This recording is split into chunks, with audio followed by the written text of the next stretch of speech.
Hello, everyone. I'm Maurizio. I ran together with other 5 partners, TLcom Capital. Ido is one of the partners, he's here. And we are, I believe, the largest early stage investor in Africa. We're deploying our second fund, it's 150 million, and we're based in Nairobi and Lagos. And so the perspective that I will bring in terms of what works, what doesn't work from our perspective in the Africa VC system is one of an investor that fundamentally we see about 100 entrepreneurs per month. We invest in 4 or 5 per year. So I want to give you a sense of, over the last 10 years, what we've seen working and not working in the system and what we can collectively do to actually improve the ecosystem, all right? Okay, so the things I want to focus is a few points. Of course, over the last 10 years, many, many things have happened.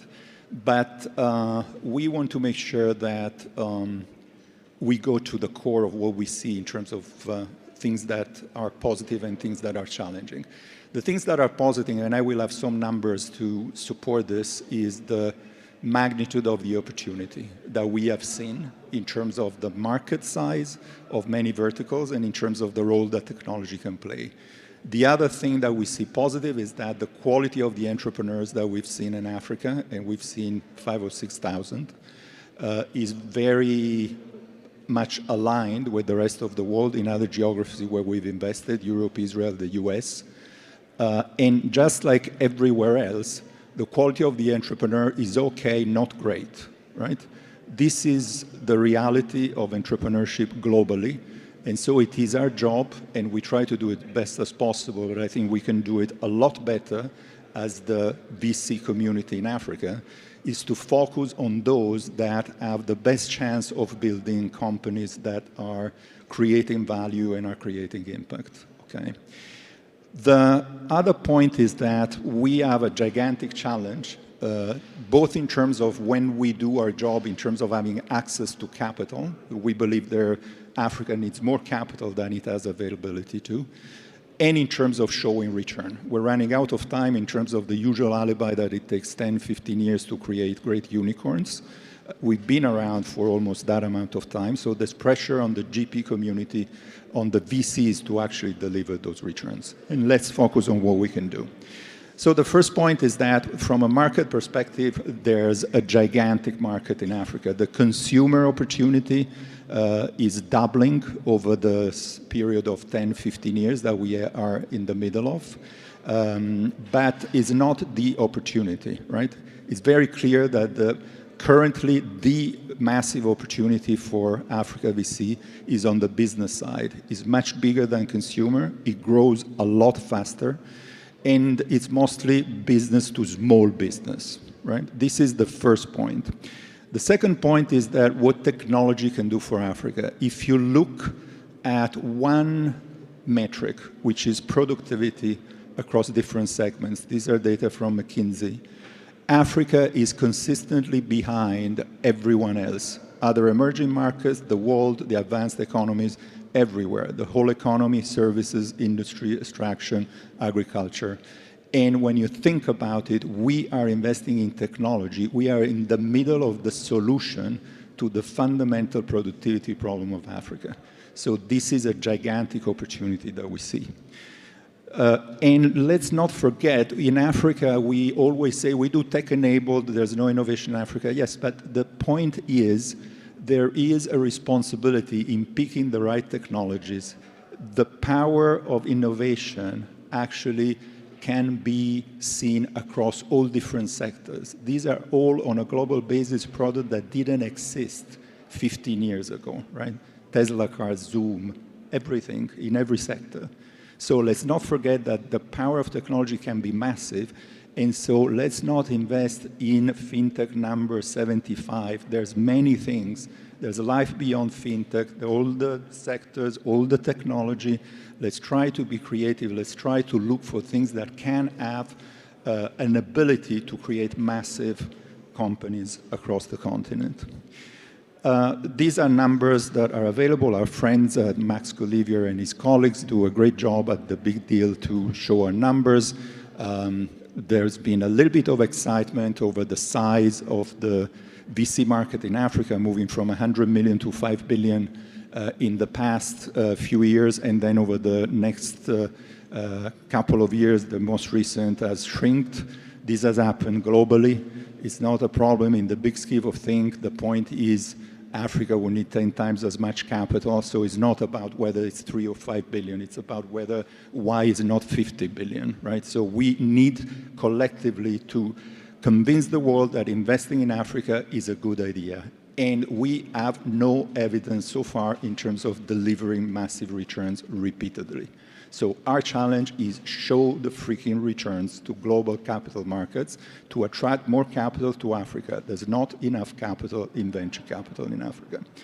The other point is that, yes, exits have been challenging. It's not just Africa, it's just globally. We've been through cycles. I'm old enough. I'm the oldest guy in the room, I believe. Every cycle has gone down, then have gone up. So it's not about this the end of the world. Every end of the world is the beginning of another world. And so let's build great companies that can be exited, right? Let's also now think about a few points that I think are mostly devoted to the VCs in the room. So dear entrepreneurs, look at what we should do better to serve you, right? We are at the service of the entrepreneurs. We are the battlers. We're not the heroes. The hero is the entrepreneur. We are at the service of someone else. That's our job. And so what do we need to do better to create better companies that are exitable in Africa? Point number one, power law. The returns are concentrated. In Africa, there's not enough data points. We're using data from the US. This is 20,000 investments for a period of 10 years. And it shows very clearly that the great returns come from very few companies. When we invest, we don't always have to say, is the team great? Is the market big? Is the fit here, the fit there, and all that stuff? We have to ask ourselves, if everything works, is this big enough, right? If everything works, is there a scenario when this company exits, we'll give to our fund the size of the fund, right? So we have 150 million. We ask ourselves in our investment committee, okay, at the high end of the exit range, will the exit be at a number where our share of the proceeds is 100 million, right? And you can imagine, oh, but those are very limited companies. Exactly. We should only invest in those companies. And when you see 100 a year, 1,200 a year, 100 a month, I can guarantee that you can see 4 or 5 a year that actually do qualify. But the point is, that's life in venture capital. You are, in your job description, you are required to only invest in companies that can return your fund. Why? Because differently from private equity, where they deliver 3x by having 3x in every single investment, we deliver the same 2 or 3x, but it depends on 2 or 3 companies over 20. And so because we know that we want to lose companies, because we go after a high level of risk, because we want to change the continent, right? We do that and we lose companies, but we have to be left with companies that have an ability to more than compensate, right? And globally, this is the reality. The other point is, what are the factors for startup failure? First and foremost is the team. The team changes. We invest in seed and A and pre-seed. It's very difficult for us to see companies that maintain the same business plan over the years. They pivot. So I'm not saying who cares about the business model, but mostly it's about the team, right? Does the team have an ability to understand the problems, the opportunities, and to deal with that? The other point is, this is a study on the 2,000 unicorns of the US, is now being extended to global, but let's look at those 2,000 unicorns. What were the features? Many features, but one of the features is it takes time to build a unicorn, right? It takes time to exit a unicorn. And it takes a lot of effort and energy, a lot of capital, a lot of effort. So why are we taking care of 20 companies when all that matters is taking care of the 3 that will be able to deliver that? So the notion is when you see evidence of a company that doesn't work, talk to the entrepreneur and tell her or him, let's not continue, both of us, to waste time for something that doesn't work. Kill it. We will back you in your next company, and you will be a better entrepreneur because you failed the previous company. But let's not insist on the corpse, right? So focus on the companies that have the highest opportunity and help the entrepreneur to move away from things that are not working.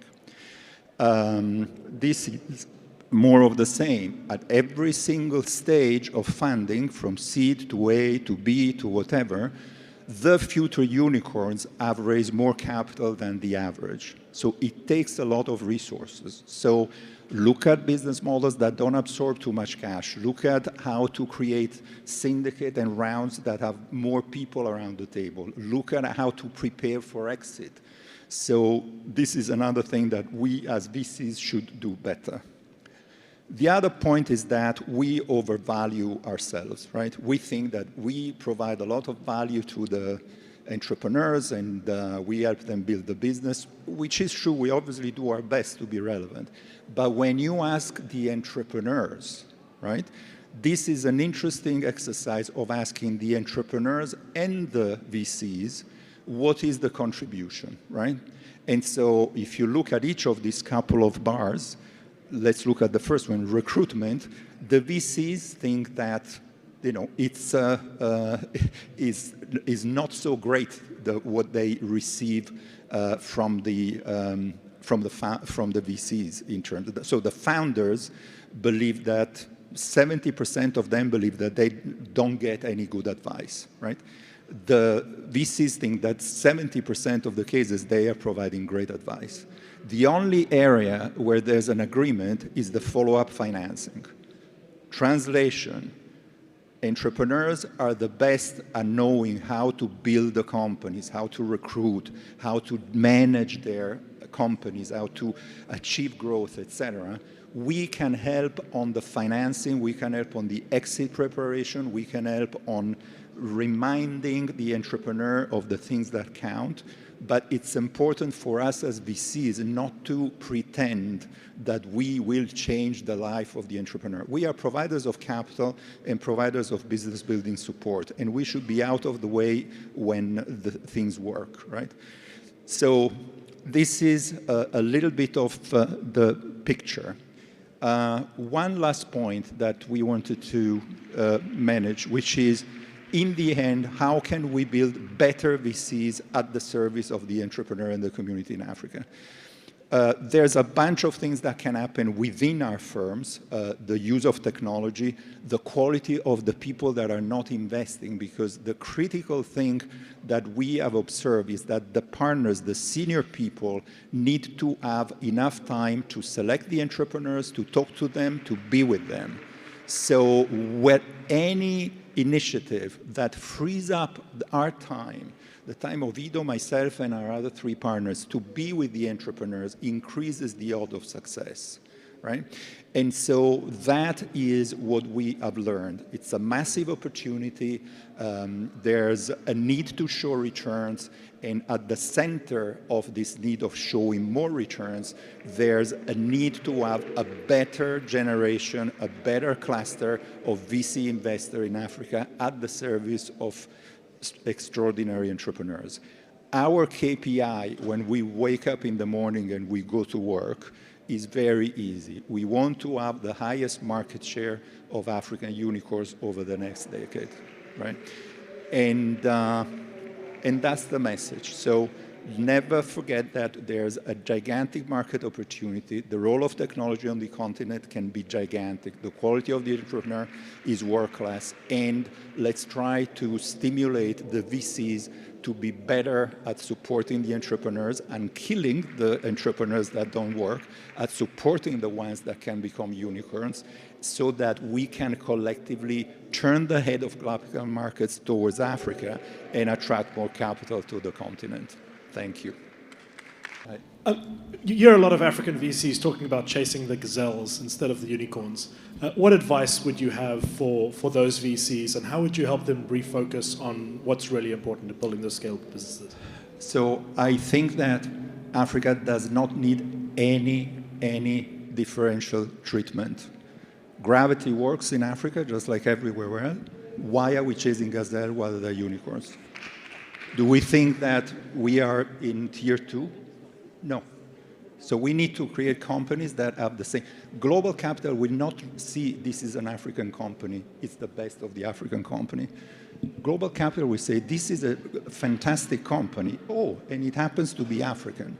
So stop gazelles, only unicorns. There's no difference. Go for it. Thank you so much, Maurizio. We really appreciate those investor insights.